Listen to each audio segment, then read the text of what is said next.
15 games to help guide the future of the Dallas Wings. Team President Greg Bibb spoke with us today. There's a lot of news here, a lot to figure out. Let's dive right in. Locked On Women's Basketball starts now.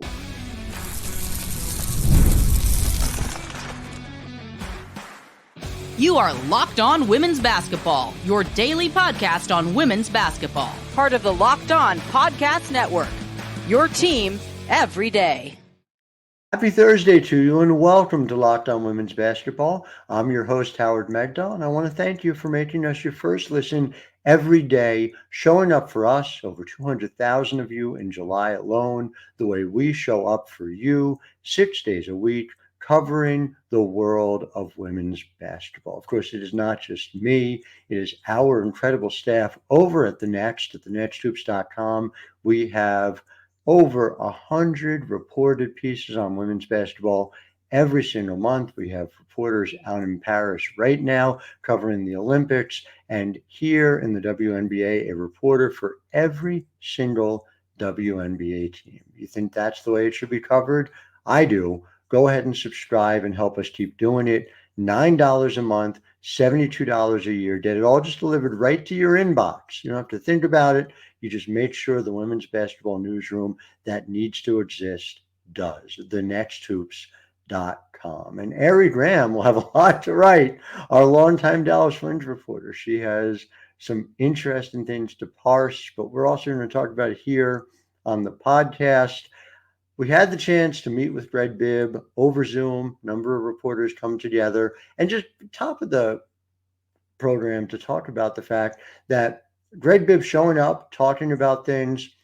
They're 6-19. This is not the season that the Wings envisioned, as Greg talked about, but to be accountable, to show up, to continue to drive the coverage, to continue to talk about the Dallas Wings in good and bad. Massive amount of credit to Greg for doing that. And so, what did we talk about? What did we learn?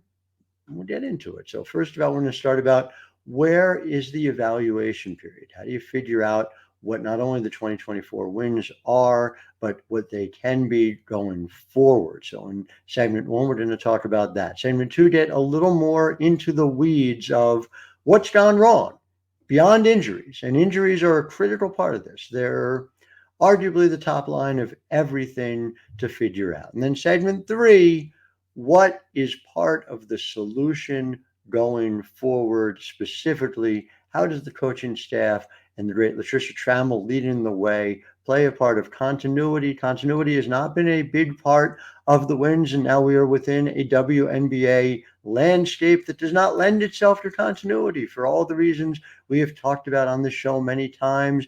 A collective bargaining agreement that may come up for renegotiation, the fact that we are moving into a time with significantly more money thanks to a new media rights deal, the fact that after the 2025 season, currently I think 85% of the league would be free agents. A lot to figure out. But I just want to start up top, and I'm actually going to turn this over to Greg to hear what Greg had to say about the injuries, who's back, when they're coming back, and specifically what that means for the roster, because there are some short-term fixes that the Wings don't even have the chance to hold on to. You want to see what I mean?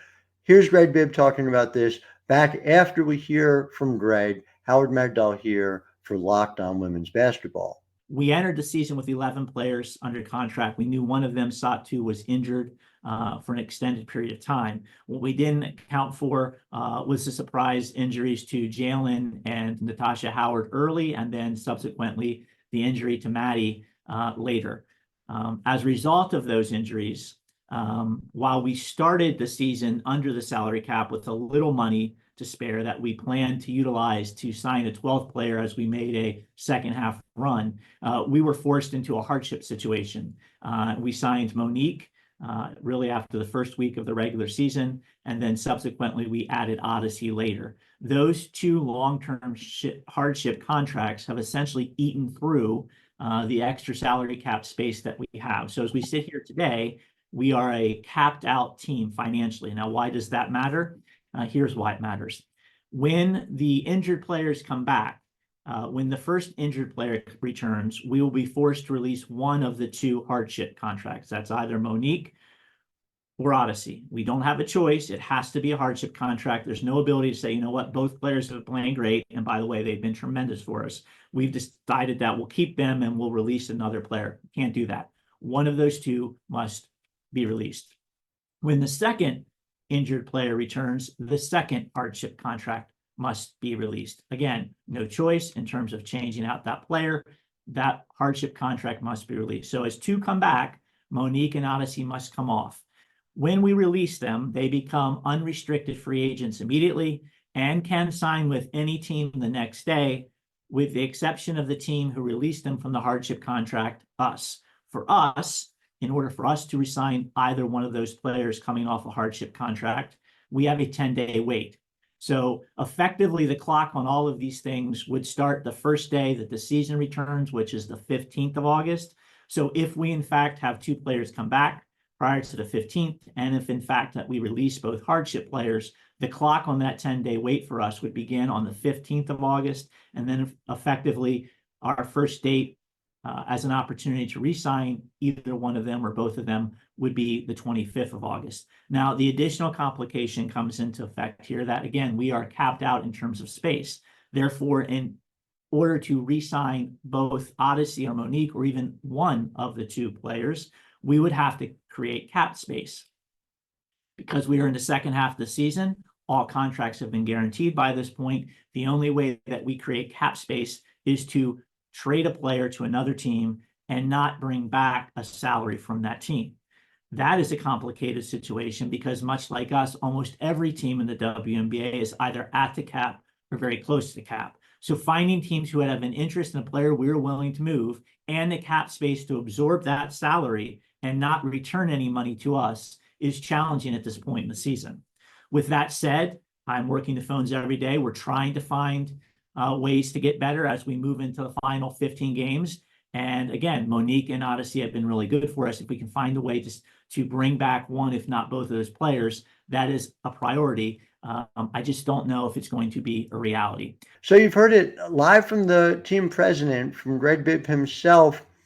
There are roster issues that are going to be created just by virtue of the injuries and their knock-on effects, and specifically the fact that Dallas has a point guard problem. We're going to talk about it in segment 2, but I've talked about this on the show. It was very under the radar. The last cut of the preseason for Dallas was Veronica Burton. Veronica Burton, 88 assists, 17 turnovers last year, really good ratio. Her struggles shooting the ball are, of course, well documented, but there's a reason why Connecticut picked her up, and she's just gone right on doing what she's doing. She takes care of the ball very well. She is a tremendous playmaker. Her shooting's actually been better since she joined the Sun as well. And without Veronica Burton, without Crystal Dangerfield, who was traded for a third-round pick in early May, there was a roster crunch, no question about it, but Dallas has had to rely on Sevdi Uzun as the primary point guard. That's been of limited success. Odyssey Sims coming back here has made a difference and has been a terrific playmaker. And so come segment 2, I want you to hear from Greg about what this all means. It's notable to me. Listen, you won't hear Sevdi mentioned in the answer, but Odyssey not being there, those are some limitations, right, on knowing what these last 15 games can be, figuring it out around the playmakers that they don't have on this roster. Greg thinks there's an in-house solution, and I'm using the quotes similar to the way he did, because somebody who they have the rights to, but someone who isn't necessarily on the team. So listen for that in segment 2. Back with more in just a moment. But first, Locked on Women's Basketball is brought to you by FanDuel. And look, I love sports. I love so many different sports. Here in the summer, FanDuel gives you a chance to experience them in a different way, because FanDuel every day, all summer long, you log in and all customers are given the offer of a boost or a bonus daily. So every single day, there's someone for everyone. Yeah, it's been rough the last few weeks with no WNBA to be watching, but there's still always a lot going on. The Olympics, Major League Baseball, you name it. And FanDuel has it, whether it's men's or women's sports. FanDuel gives you the opportunity. Head over to FanDuel.com and start making the most out of your summer. Again, that's FanDuel.com, official sports betting partner of Major League Baseball. Locked On Women's Basketball is also brought to you by Miracle Made Sheets. Now, it's finally cooling down here in New Jersey. Finally. But it's been hot all summer long. And I felt it. I felt it when I walk out my front door. I have felt it when I take my children to the pool. You know when I haven't felt it? In my bed at night. I don't wake up too hot. I don't wake up too cold. And it's all thanks to Miracle Made Sheets. They're inspired by NASA with silver-infused fabrics, temperature regulating, so you can sleep at the perfect temperature all night long. Love the way they look as well. It's just been a great place to be. We have a kitten. Hasn't even mattered. The kitten is delighted by the Miracle Made Sheets as well. You can be too, whether you're kitten or human. Go to trymiracle.com/locked on to try Miracle Made Sheets. Great offer they've got for you right now. If you use the promo locked on at checkout, you'll get 3 free towels and save an extra 20%, in addition to the over 40% that you are normally saving today. Again, try miracle.com/locked on, the code LOCKEDON to claim your free 3-piece towel set and save over 40% off. By the way, 30-day money-back guarantee as well. So if you aren't 100% satisfied, you'll get a full refund. Try miracle.com/locked on, code locked on to treat yourself. Thank you to Miracle Made for not only sponsoring this episode, but allowing me to have the sleep at night I desperately need. So back here in segment 2, and I just to frame it for you guys, the Dallas Wings were 3rd in the league last year in turnover percentage. 3rd best, just so we're clear. Fewer is better. I assume you know, but just to reiterate that. So this year, 12th. 12th so far. It's not a different offensive scheme. It's not Latricia Trammell or the coaching staff trying to do something different offensively. There are missing parts.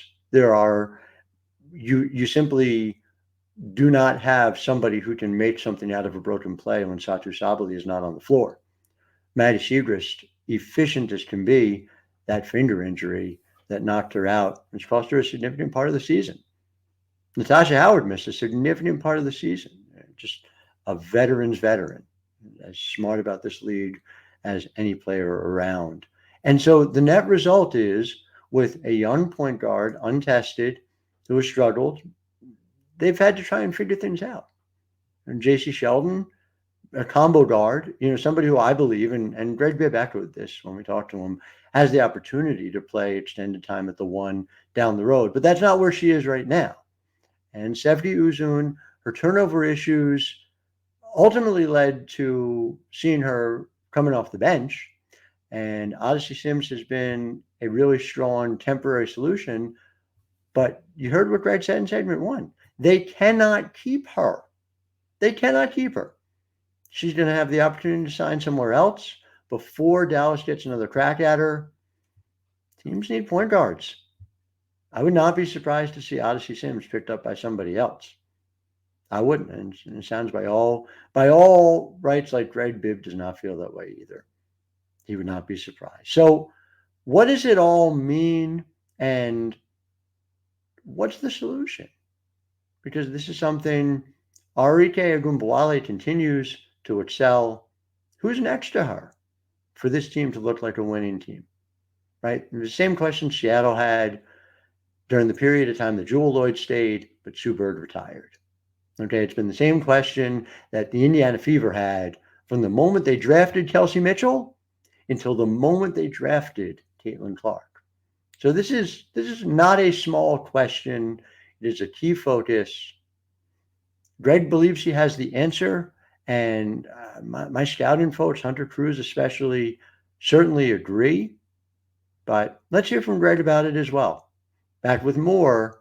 I'm Howard Megdal, and you're listening to Locked On Women's Basketball. Greg, really appreciate your time, and thanks for going through in such detail on where the roster is as well. It's really helpful. I got a couple if I could, and the first is just the way that you've touched on it, not having Satou for the entire year, having injuries to these key players. I'm wondering, first, how much value, if any, you take out of the first 25 games to have a sense of what this team is, and just related to it, what specific things you are looking for out of the final 15 to determine where you are going forward. Yeah, thank you, Howard, for the question, and thank you in particular. You're always here, and that's greatly appreciated.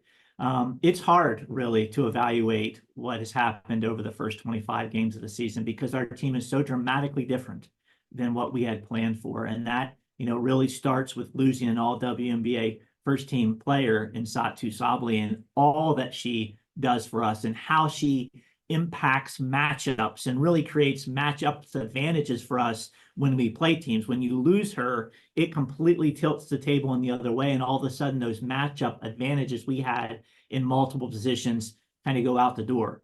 So without her, and then losing Jalen, who was kind of the player we signed to partially fill the void of not having Satou, and then losing Natasha for a big chunk, and then just as we're getting Natasha back, we're losing Maddy for a big chunk. We haven't had anywhere close to the roster that we thought we were going to have at the beginning of the season.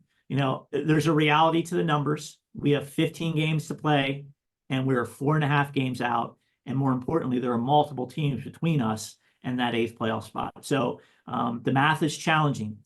We certainly want to make a run. I believe we can still get ourselves into the playoffs if we have our roster together at the jump here at the start of the second half. But more importantly for me, it's getting that group together that we thought we were going to have at the beginning of the season and see how they play, how they progressed over the last 15 games. So if nothing else, we can evaluate fairly where we are heading into 2025. And just to drill into that a little more, there's obviously been a fair amount of turnover at point guard over last year, without Veronica Burton, without Crystal Dangerfield. I think you guys were 3rd in turnover percentage last year. I know you're at the bottom of the league in it this year. Even Odyssey, who I know has given you great minutes at that, like you said, you don't even have the opportunity to necessarily keep her. And I'm wondering just whether you think that the solutions to the point guard issue are on the roster, or if not, if that's kind of number one on the agenda for you heading into the offseason. Yeah, everyone's probably getting tired of me talking about point guard as priority, but point guard is a priority. Odyssey has played beyond expectation. She was good for us last year. We brought her back this year on the hardship. She's been exceptional. I mean, I could make the case that she's playing better now than she's ever played, and she's a former all-star in this league. So she's been unbelievable for us, and we clearly are a better team now with her on the roster than we were without her. I think the combination of who's currently on the roster, the combination of who we have rights to, i.e. Carla Late, the 19 or the 20-year-old player out of France who we drafted with the 9th overall pick, I feel confident that we have our long-term solution, quote unquote, in-house. With that said, we will always look to enhance every position between now and next season, and that will be inclusive of the point guard position. But you're right, turning over the ball has been one of our Achilles heels this year. It's been one of the big differences from us last year to this year, and I think a direct contributor to the record that we have this year. I would say secondarily to that, while we haven't been a bad team in the paint, we haven't been the dominant team in the paint that we have been in the last couple of years. We're not on a record-breaking pace in terms of rebounding. We're not getting as many touches in the paint, perhaps, as we've had in the past. And there's a lot of factors for that. But, turning over the ball, not being as deliberate inside, are two of the bigger reasons, in my opinion, that we've struggled. And again, a lot of that is a direct product of we don't have the personnel that thought we were going to have. I mean, amongst the many things that Satou does is she rebounds the heck out of the basketball, right? And she is a legitimate 18 to 20 point per game scorer. And some of that comes from the outside, but some of it comes from the inside. And she makes defenses play us in a different way, and it creates space inside. So there's multiplying factors that go into all this. But yes, to your point, turning over the ball has been a big issue for us, and we need to correct that moving forward. Locked On Women's Basketball is brought to you by BetterHelp. And thank you to BetterHelp for sponsoring this episode. Now, look, you may be having frustrations, emotional feelings that you're struggling with, especially Dallas Wings fans. You came into this year thinking this was a team to contend. 6-19 has not gone the way you expected. Well, whether it's something as relatively unimportant, let us say, as our feelings about our favorite teams, or something more significant going on in your life, it's often helpful to move beyond friends and family who can, of course, provide a perspective to an unbiased observer. And that's where the gift of therapy comes in. And BetterHelp helps make therapy easy. It's entirely online, designed to be convenient, flexible, and suited to your schedule. Here's how you do it. You fill out a brief questionnaire, you get matched with a licensed therapist, and guess what? Let's say it's not a fit. You can switch therapists at any time for no additional charge. Never skip therapy day with BetterHelp. Visit BetterHelp.com/LockedOnNBA today to get 10% off your first month. That's BetterHelp, HELP.com/LockedOnNBA. BetterHelp.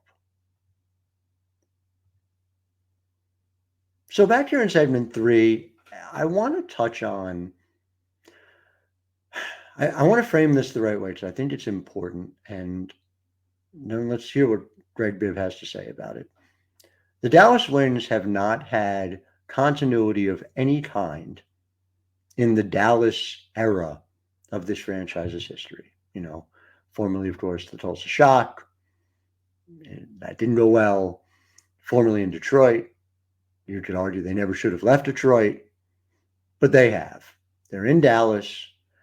And I would say, and Greg has made this case on numerous occasions, that a lot of the lack of continuity was beyond their control. Liz Cambage asked out of Dallas. Skylar Diggins-Smith asked out of Dallas. The coaching turnover has been significant. And as a point of personal privilege on this podcast, I've said many times, Latricia Trammell is as brilliant a basketball mind as there is in the sport today. Dallas made a home run hire with her. Dallas is doing incredible things on the business side to grow. You're seeing their attendance up north of 30%. Amber Cox coming in. Amber knows what she's doing. And moving into 2026 when they're going to their big new arena as a home, they're on the right track. The continuity that's coming, to a certain extent, they can't control it. They can't control the expansion draft. They can't control next year's expansion draft either. They are going to have to do everything possible to sign Satou Sabally after this season, about to be a free agent. And by the way, this 15 games, pretty important to her too. She was an all WNBA performer last year on my first team. That was a big loss. That was a big loss for any team to figure out. Arike is signed. You bring Satou back. Maddy Siegrist proved once again, we've talked about this on the program, she's going to be a special WNBA player. Was well on her way this year already before the injury. And then what else do you do? JC Sheldon is there. If Carla's the solution at point guard, you've got an answer there, but that's youth. That's growing pains. How do you build around them? How do you make sure there's continuity? You keep the coaching staff in place. That's what you can control. So I flat out asked Greg Bibb, because that's not up to me. That's up to Greg. What do you see in here?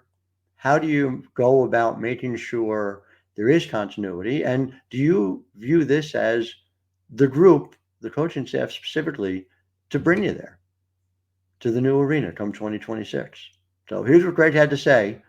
Back just to kind of summarize and give my final thoughts after this. I'm Howard Megdal, and you're listening to Locked On Women's Basketball.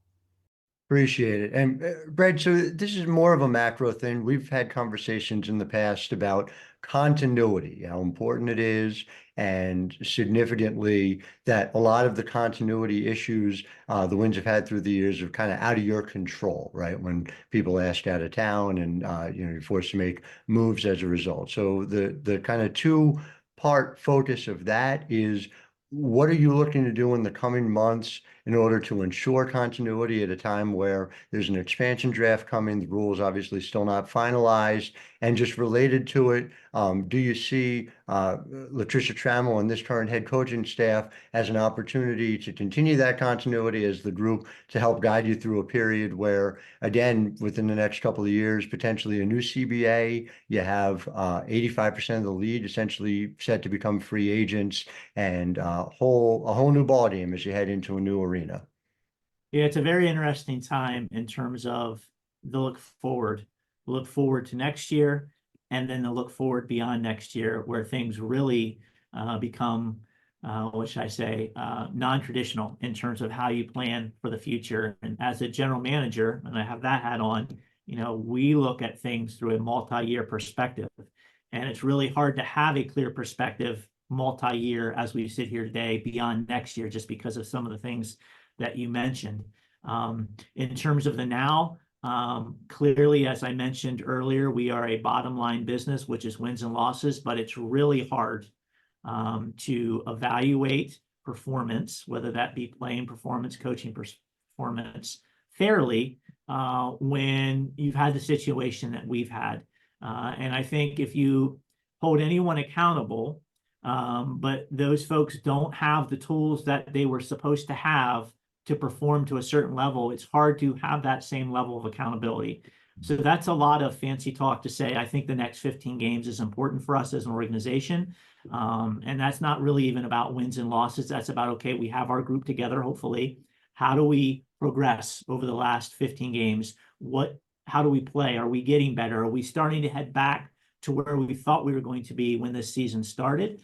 I will say, despite the record, despite the challenges, despite the injuries, despite the, disappointments, our locker room is still together. Our locker room is still pointing the same direction. Our locker room still believes that the playoffs are a possibility. And our locker room is approaching the second half like there's work to be done to get to where we want to be at the end of the regular season. And then when you get to the postseason, it's a whole new ballgame. A lot of that I can credit to our coaching staff, and in particular our head coach. It would be very easy for our team after a 9-16 start and a protracted break to say, okay, well, let's go on vacation, and yeah, we're going to come back, and then we'll just play it out, and next year's next year. And that is not how our players are approaching the second half. And again, I think that's a credit to our coaching staff, and in particular our head coach, keeping everyone together, keeping everyone positive, keeping everyone focused on what the long-term goal was. And the long-term goal, like every year, was get in the playoffs. That's step one. And then you go from there. And as of today, as we sit here today, as we get ready to start the second half, that goal is still obtainable. So we'll see what the second half brings. We'll evaluate the team. Hopefully we'll have an opportunity to evaluate fairly, because we'll have the group back together that we thought we were going to have at the beginning of the season. But yes, unprecedented times coming, Howard, after this season, heading into next season and beyond, in terms of what is going to be happening from a planning perspective and a long-term think process. And then on top of that, we have, 2 expansion drafts of which we'll also, deal with. And I personally am happy to deal with, because that means, again, the league is growing, rising tide lifts all boats. So look, ultimately, when you think about this team, I think there are a lot of pieces in place, and there's a lot of reasons to view it with a bright future. Dallas is obviously aiming to make the playoffs. But if they don't make the playoffs, they add a lottery pick from a very talented group of people to a team that has a lot of talent already. By the way, let's say they make a run and they make the playoffs over the current 8 seed. Let's say they knock Chicago out of the playoffs. Chicago ends up in the lottery. Guess what? They still get the lottery pick. It's kind of the best case scenario for Dallas. They come on strong. They make the playoffs. If it's at the expense of Chicago because of a pick swap that was engineered some time ago in the Marina Mabry deal, not the most recent Marina Mabry deal, the previous Marina Mabry deal, Dallas could have its cake and eat it too. So that's kind of your best case scenario. But there's multiple paths to getting another difference maker type player. And no offense to the current on-hand choices, but that gives Dallas a non-zero opportunity at the number 1 overall pick. Paige Beckers next to Arike. Wouldn't be bad. Wouldn't be bad. Paige would be a nice fit on, let's say, every team on earth, though. So, but that's what's at stake here. Dallas can't control that. What Dallas can control is seeing that a coaching staff that hasn't lost the locker room, that allowed Dallas to my mind, exceed expectations last year, and has an opportunity here in the final 15 games to show more. I would just bring you the caveat as well with it. Yeah, last 15 games, but as soon as players come back and hardship contracts have to be released, Odyssey Sims can't be on that team anymore. That is a team without a true point guard. And I just don't think it's fair to evaluate a team on the floor without a true point guard. So see, by all means, individually, what Maddy Siegrist can do when she's coming back, what Satou Sabally can do when she's coming back, how this team looks. Give J.C. Sheldon more of a chance, more opportunities, more growing pains, sure, but J.C. Sheldon is super talented. She's been on the show before. She'll be on the show again. And then from there, continuity is the key.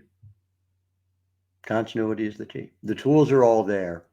It's about Dallas sticking with this plan going forward. So that's how I see it. You've heard from Greg Bibb on how he sees it, which is much more important because he's the one who's obviously making those decisions. And I am fascinated to see what happens in Dallas. So thank you so much for making us your first listen today. We will be back with you tomorrow. Only difference is there's a dramatic upgrade in the host chair as the great Jackie Powell. The great Gigi Spear. Both are great. But it'll be Gigi Spear with you tomorrow talking Asia Wilson, who you might have seen. She scored a couple of points out in Paris in the Olympics. Until then, I am Howard Megdal, wishing all of you a wonderful Thursday.